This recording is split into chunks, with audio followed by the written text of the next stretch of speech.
મારું નામ મિનેશ પટેલ. મારી યુટ્યુબ ચેનલમાં વિદ્યાર્થી મિત્રો આપનું હાર્દિક સ્વાગત છે. વિદ્યાર્થી મિત્રો, આજે આપણે ધોરણ 8 સાયન્સની અંદર ચેપ્ટર નંબર 7 એની અંદર રાષ્ટ્રીય ઉદ્યાન વિશેની ચર્ચા કરીશું.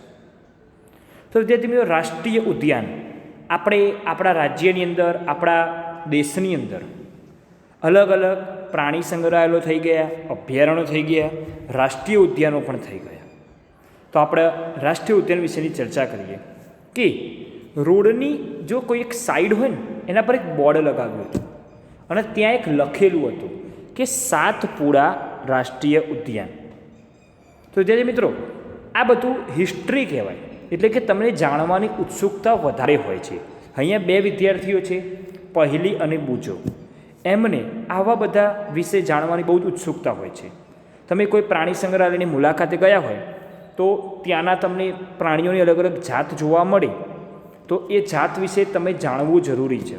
તો ત્યાંનો તમને ગાઈડન્સ હોય તો તમને જાણવા મળે, અથવા તો ત્યાં એના વિશે બધું લખેલું હોય કે કેટલા વર્ષ તે જીવશે, તે શું ખાય છે, તે કેવી રીતે કામ કરે છે, તે કેવી રીતે જીવન જીવે છે, એ બધું જ ત્યાં લખેલું હોય છે. તો એના માટે બાળકો બહુ જ ઉત્સુક હતા. તો ત્યાંના જે કર્મચારી હોય એ કર્મચારીએ જણાવ્યું કે આ વિશાળ આરક્ષિત ક્ષેત્ર છે. વિશાળ એટલે કેવું? બહુ જ મોટું. એટલે કે પર્યાવરણના સંપૂર્ણ નિવસન તંત્રનું સંરક્ષણ કરવા માટે તે પૂરતું છે, માટે તેને કહેવામાં આવે છે રાષ્ટ્રીય ઉદ્યાન. એટલે પર્યાવરણનું જે સંપૂર્ણ નિવસન તંત્ર હોય, ધારો કે આપણે કહીએ ક્યાં રહીએ છીએ, જમીનની ઉપર આપણે ઘર બનાવીએ, તો એ આપણું નિવાસન તંત્ર કહેવાય. તો એ જ રીતે પ્રાણીઓનું નિવાસન તંત્ર કેવું છે? બહારનું વાતાવરણ, જંગલોની અંદર રહે. તો એનું રક્ષણ કરવા માટે આ રાષ્ટ્રીય ઉદ્યાન એક બેસ્ટ જગ્યા છે. તે વનસ્પતિ જાત, પ્રાણી જાત, ભૂમિ વિસ્તાર, ઐતિહાસિક વસ્તુઓનું સંરક્ષણ કરે છે.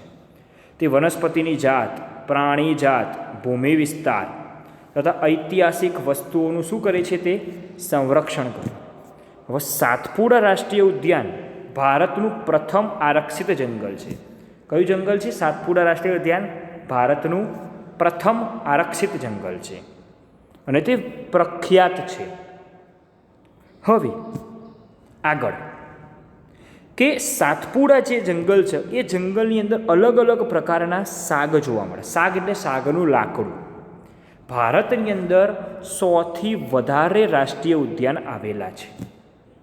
હવે સાતપુડા રાષ્ટ્રીય ઉદ્યાન છે તે કેવું છે, તેની અંદર લોકો કેવી રીતે જીવન જીવે છે એ જોઈએ. કે આ રાષ્ટ્રીય ઉદ્યાનમાં ખડકોના આશ્રય એટલે કે ગુફાઓ આવેલી છે.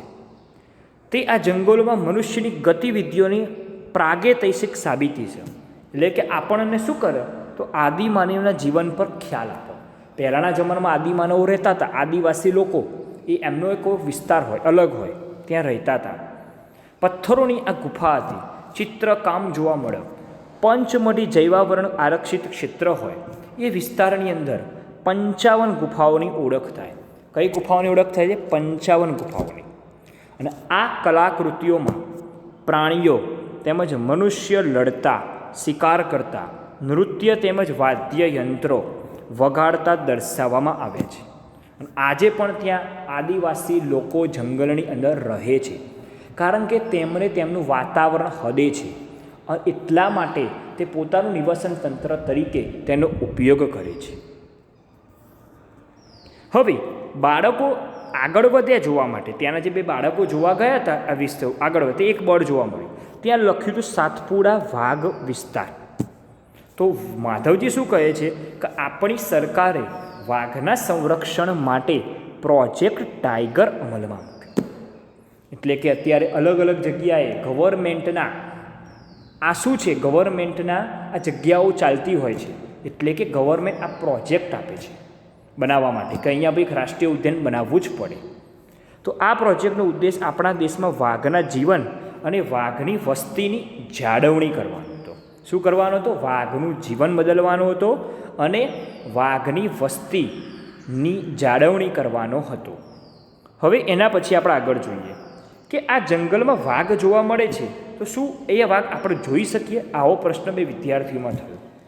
તો વાઘની અમુક જાતિઓ એવી શકે છે, આપણે આકૃતિમાં બતાવેલી છે. જંગલની અંદર આપણને વાઘ જોવા મળે છે, પણ એની અંદર એને અડવા ના મળે, કારણ કે વાઘ શિકાર કરી દે. તો એવી જાતિઓમાંથી એક શકે છે ધીરે ધીરે જંગલોમાંથી નાશ પામી રહી છે.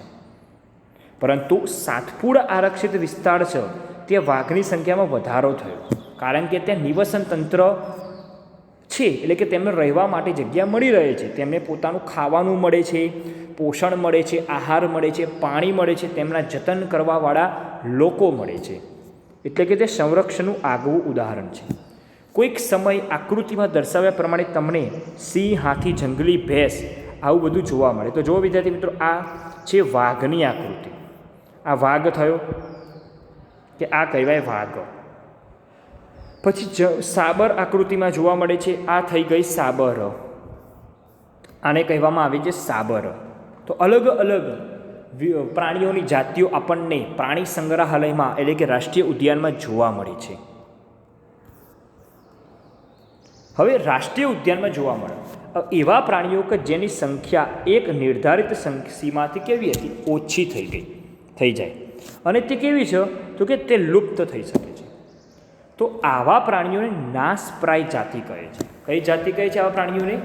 નાશપ્રાય જાતિ, એટલે કે તે નાશ પામી શકે. તો ત્યાંની એક વિદ્યાર્થી બુજો, એટલે બુજો જે મુલાકાત લેવા ગયા હતા, એ બુજોએ શું કહ્યું? તો બુજોએ એવું કહ્યું, આ જંગલી ભેંસ છે આકૃતિમાં બતાવેલી. હવે બુજો, તો બુજોએ ડાયનોસરના વિષયમાં એક યાદ દેવડાવ્યું. ડાયનોસરનો જે વિષય હતો એમાં કે લાખો વર્ષો પહેલાં લુપ્ત થઈ ગયા. ડાયનોસરના અત્યારે અવશેષો આપણને ગાંધીનગરની અંદર ઇન્દ્રોડા પાર્કમાં જોવા મળે છે કે લાખો વર્ષ પહેલાં તે પૂર્વે લુપ્ત થઈ ગયા. કેટલાક સજીવોના કુદરતી નિવાસમાં ખલેલ ઊભી થવાથી તેના અસ્તિત્વ માટે ખતરો ઊભો થાય છે. તો પ્રોફેસર અહેમદ એમને એવું કહે છે કે વનસ્પતિ અને પ્રાણીઓના સંરક્ષણ માટે સખત કાયદા લાગુ પાડવામાં આવે, એટલે કે તે બધા જ રાષ્ટ્રીય ઉદ્યાનમાં લાગુ પાડેલ છે. એટલા માટે માનવ પ્રવૃત્તિઓ જેવી કે પ્રાણીઓને પકડવા કે શિકાર કરવા, તેમજ પશુઓનો ચારો, બળતણનું લાકડું, ઔષધીય વનસ્પતિ એકઠા કરવાની કોઈ જ પરવાનગી નથી. જો તમારે પ્રાણીઓનું આયુષ્ય એટલે કે પ્રાણીઓને વધારે જીવાડવા હોય તો તેમનો શિકાર કરવા પર પ્રતિબંધ લાવવો પડે. કોઈ પરવાનગી જ નથી. બળતણ તરીકે લાકડું પણ આપણે શું કરીએ છીએ? ઝાડમાંથી, વનસ્પતિમાંથી પ્રાપ્ત કરીએ છીએ. તો એ કોઈ પરવાનગી નથી, તો તેમનું આયુષ્ય વધે. હવે માધવજીએ પહેલીને જણાવ્યું કે નાના પ્રાણીઓને મોટા પ્રાણીઓ કરતાં લુપ્ત થવાનો ભય ઘણો વધારે છે. કેમ લુપ્ત થવાનો? લુપ્ત એટલે કે નાશ પામે. કારણ કે નાના પ્રાણીઓ હોય તો વાઘ જેવા જે મોટા પ્રાણી છે એ એનો શિકાર કરી નાખે છે. ક્યારેક આપણે સાપ, દેડકા, ગરોળી, ચામાચીડિયા, ઘુવડની નિર્દયથી આપણે પોતે પણ મારી નાખીએ છીએ. યસ, આપણે પોતે પણ, ધારો કે દેડકો ઘરમાં આવે તો શું કરીએ છીએ? એને બહાર કાઢી નાખીએ છીએ અથવા એને મારી નાખીએ છીએ. સાપ છે, ગરોળી છે, ચામાચીડિયું, તો એમના નિવસન તંત્રના તેમના મહત્ત્વ વિશે કોઈ વિચારતું જ નથી કે એમણે યોગ્ય જગ્યાએ એમના નિવસન તંત્ર એટલે કે યોગ્ય જગ્યાએ રહેવા માટે વ્યવસ્થા કરવી પડે. તો તેઓને મારીને આપણે આપણી જાતને નુકસાન પહોંચાડીએ છીએ. પછી એ નાના હોય કે મોટા, એમને જો વસ્તુ નાની હોય, કાં તો પ્રાણી નાનું હોય, વનસ્પતિ નાના હોય, પરંતુ એમને પોતાનું વાતાવરણ મળી રહે એવા નિવસન તંત્રમાં રહેવા માટે જગ્યા આપવી પડે. તો લોકો શું કરે છે? એને નજરઅંદાજ કરી નાખે છે. યસ, તો જો નિવસન તંત્રમાં રહે તો એમના યોગદાનને નજરઅંદાજ ન કરી શકાય. તે આહાર જાળ અને આહાર શૃંખલાનો ભાગ છે. હવે કોઈ પણ વિસ્તારની બધી વનસ્પતિઓ, પ્રાણીઓ, સૂક્ષ્મજીવ, અજૈવ ઘટકો જેવા કે વાતાવરણ, ભૂમિ, નદીના મુખ, ત્રિકોણ પ્રદેશ વગેરે સંયુક્ત સ્વરૂપે શેનું નિર્માણ કરે છે? નિવસન તંત્રનું નિર્માણ કરે છે. હવે આપણને આશ્ચર્ય થાય કે આ બધી નાશપ્રાય જાતિઓ છે એનો રેકોર્ડ કોઈ કરતું છે? તો હા, સરકારે એના માટે એક બુક જાહેર કરી છે અને એ બુકનું નામ છે રેડ ડેટા બુક. કઈ બુક આવે? Red data book. તો એમ અહેમદ જે પ્રોફેસર હતા એમણે બાળકોને રેડ ડેટા બુક વિશે સમજાવ્યું કે આ એવું પુસ્તક છે કે જેની અંદર નાશપ્રાય જાતિઓ એટલે કે જે નાશ પામી જાય, જો કોઈ પ્રાણી આપણને એમ થાય કે આ જગ્યાએ આ પ્રાણી દેખવા લાયક છે અને જો નાશ પામી જાય ને તો તેનું પૂતળું બનાવવામાં આવે છે. કોઈ માણસ મરી જાય અને જો પ્રખ્યાત હોય તો તે માણસનું આપણે શું કરીએ છીએ, પૂતળું નથી બનાવતા. એ જ રીતે તો એનો રેકોર્ડ રાખવામાં એટલે કે એક સંસ્થા દ્વારા આંતરરાષ્ટ્રીય સ્તરે રેડ ડેટા બુક જાળવવામાં આવી. ભારતમાં જોવા મળતી વનસ્પતિ અને પ્રાણીઓ માટે રેડ ડેટા બુક ભારત સરકાર દ્વારા જાળવવામાં આવે છે. એટલા માટે જ નાશ જે પામી જાય એમની વિગતવાર માહિતી આપણને રેડ ડેટા બુકમાંથી મળી રહે છે.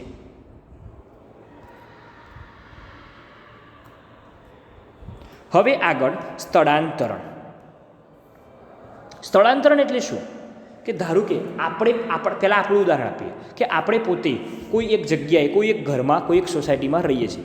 ત્યાંથી આપણે જો નવું મકાન લઈએ, ધારો કે અમદાવાદમાં રહેતા હતા અને તમે હવે નવું મકાન તમે કલોલની અંદર લીધું, તો તમે શું કરો છો, અમદાવાદથી કલોલ જગ્યા તમે બદલી, એટલે કે તમે સ્થળાંતરણ કર્યું અને ત્યાં તમે ત્યાંના રહેવાસી થયા.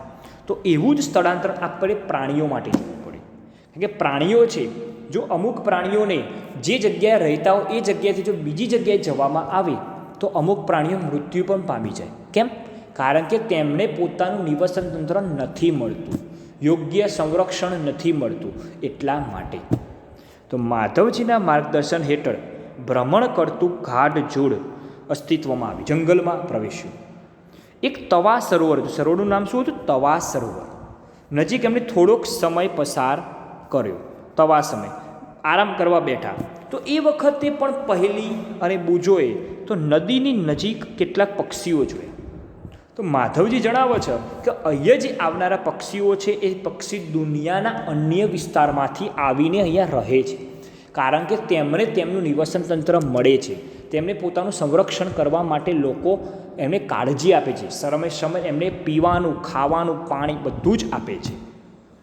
તો માધવજી જણાવે છે કે તે સ્થળાંતરણ કરનારા પક્ષીઓ છે તે પક્ષી દુનિયાના અન્ય વિસ્તારમાંથી અહીંયા પોતાના નિવસન તંત્ર માટે ઉડીને આવ્યા હોય છે. હવે જો આપણે પોતે ધારો કે નોકરી, આપણા પપ્પાની નોકરી જો બીજે ક્યાંક આવી અને પગાર વધે તો શું કરીએ છીએ, ફેમિલી સાથે એ જગ્યાએ આપણે રહેવા જઈએ. પરંતુ જો તમે ત્યાં જઈને ત્યાંનું પાણી તમને હદે નહીં એટલે કે પાણી તમને યોગ્ય ન લાગે તો તમે બીમાર પડો. યસ, તો આ રીતે જો તમે સ્થળાંતર કરો તો તમને અમુકવાર વાતાવરણમાં બદલો આવે, ત્યાંનું પાણી તમને હદે નહીં. તો મારે વાતાવરણીય બદલાવના કારણે સ્થળાંતરણ કરનારા પક્ષીઓ, પ્રવાસી પક્ષીઓ એ દરેક વર્ષે દૂરના વિસ્તારોમાંથી એક ચોક્કસ સમય ઉડીને આવે. યસ, ઉડીને આવે અને ત્યાંના નિવસન તંત્રમાં રહે. તો ઈંડા મૂકવા માટે આવે છે. કારણ કે અતિશય ઠંડી હોય તો જે જગ્યાએ રહેતા હતા એ જગ્યાએ તે સમયે રહેવા માટે યોગ્ય નહોતા. કારણ કે એવા પક્ષીઓ કે જે ઉડીને દૂરના અંતરની લાંબી યાત્રા કરે તેને સ્થળાંતરિત પક્ષીઓ અથવા પ્રવાસી પક્ષીઓ કહે છે. કેવા પક્ષીઓ હોય છે? સ્થળાંતરિત પક્ષીઓ એટલે કે પ્રવાસી પક્ષીઓ કહે છે. જેમ કે પહેલીએ ધોરણ 7માં અભ્યાસ કર્યો હતો કે સ્થળાંતરિત પક્ષીઓ એટલે કેવા પક્ષીઓ.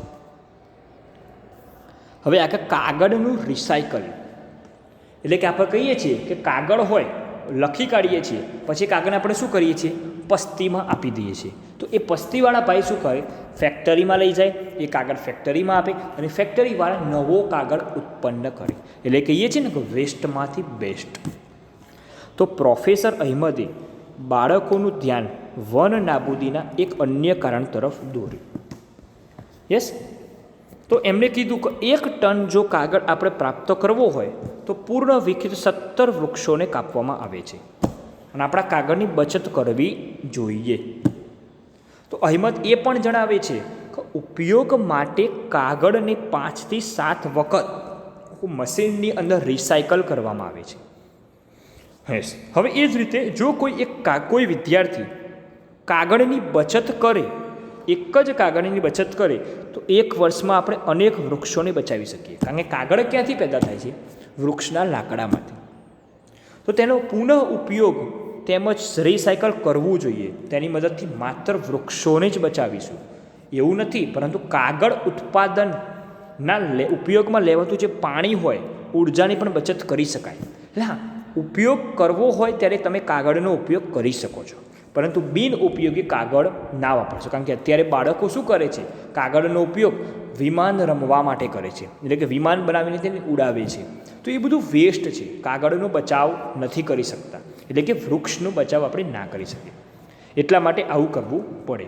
તેની સાથે કાગળ ઉત્પાદનના ઉપયોગમાં લેવાતા હાનિકારક રસાયણોમાં પણ શું થાય, તો કે ઘટાડો થઈ શકે છે.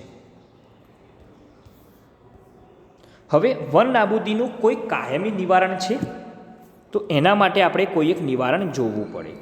પુનઃ વનીકરણ કેવી રીતે થાય? તો અહેમદનો સુઝાવ એવો હતો કે વન નાબૂદીનો જવાબ પુનઃ વનીકરણ છે. એટલે કે પુનઃ વનીકરણનો ઉદ્દેશ કાપવામાં આવેલા વૃક્ષોની ઘટ પૂરી કરવા નવા વૃક્ષોની રોપણી કરવાનો હતો. જો વૃક્ષોને કાપી નાખીએ તો ફરીથી એનું પુનઃ વનીકરણ કરવું પડે. એટલે કે રોપવામાં આવેલ વૃક્ષ સામાન્ય રીતે એ જ જાતિના હોય કે જે તે જંગલમાં જોવા મળે. જે રોપવામાં આવ્યા હોય ફરીથી ઉત્પન્ન કરવું હોય તો તેનું જે મૂળ હોય એ મૂળ કેવું હોય, એ જ વનસ્પતિનું હોય તો જ આપણે એ જ વૃક્ષ આપણે જંગલની અંદર પુનઃ વનીકરણ કરી શકીએ છીએ. આપણે ઓછામાં ઓછા એટલા વૃક્ષો તો ઉછેરવા જોઈએ કે જેટલા આપણે કાપીએ છીએ. કુદરતી રીતે પણ પુનઃ વનીકરણ થઈ શકે. કુદરતી રીતે એટલે કે વાતાવરણ દ્વારા, પર્યાવરણ દ્વારા, અને આપણે પાણી આપીએ તો આપણે એ વિસ્તારને ખલેલ પહોંચાડ્યા વગર રહેવા દઈએ તો તે સ્વયં પુનઃ સ્થાપિત થઈ જાય. કુદરતી વનીકરણમાં માનવની કોઈ ભૂમિકા નથી. આપણે જંગલોને અત્યાર સુધી ઘણું નુકસાન કરી ચૂક્યા છીએ. જો આપણે આવનારી પેઢી માટે વૃક્ષો બચાવીશું, તો હરિયાળી ક્રાંતિ બનાવી રાખીશું, તો વધારેમાં વધારે વૃક્ષારોપણ કરી શકાય. પછી પ્રોફેસર અહેમદે કીધું કે ભારતમાં વન સંરક્ષણ અધિનિયમ ચાલે છે, ભારત સરકાર ચલાવે છે. તો એનો હેતુ શું કે પ્રાકૃતિક એટલે કે કુદરતી રીતે જે વનો હતા એની જાળવણી અને સંરક્ષણ કરવાનું છે. સાથે સાથે એનો ઉપાય પણ કરવાનો છે, જેનાથી જંગલોમાં અને તેની નજીક આસપાસ રહેવાવાળા લોકોની આધારભૂત જરૂરિયાતોની પૂર્તિ થઈ શકે. હવે થોડોક આરામ કર્યા પછી માધવજીએ બાળકોને પાછા ફરવાનું કહ્યું, કારણ કે સૂર્યાસ્ત પછી જંગલમાં રોકાવું યોગ્ય નથી. પાછા આવ્યા પછી અહેમદ અને બાળકોએ ઉલ્લાસપૂર્વક માધવજીનો આભાર વ્યક્ત કર્યો. કેમ? કારણ કે માધવજીએ છોકરાઓને, બાળકોને રાષ્ટ્રીય ઉદ્યાન, વન નાબૂદી વિશે, અભયારણ્યો, સ્થાનિક જાતિઓ, સ્થળાંતરણ વિશે સમજૂતી આપી. તો વિદ્યાર્થી મિત્રો, આપણે આ ચેપ્ટરની અંદર આટલું શીખ્યા છીએ. શું શીખ્યા? જૈવ વિવિધતા, આરક્ષિત પ્રદેશ, વન નાબૂદી, રણ નિર્માણ, નિવસન તંત્ર, આ રીતે બધું જ આપણે અહીંયા ટોપિકો આ ચેપ્ટરની અંદર શીખ્યા. તો હવે વિદ્યાર્થી મિત્રો, એના પરથી તમારે આ સ્વાધ્યાયના પ્રશ્નોના જવાબ તમારે નોટબુકની અંદર લખવાના રહેશે. વિદ્યાર્થી મિત્રો, મારી વિડીયો તમને પસંદ આવી હોય તો જરૂર લાઈક, શેર અને સબસ્ક્રાઈબ કરજો. ધન્યવાદ.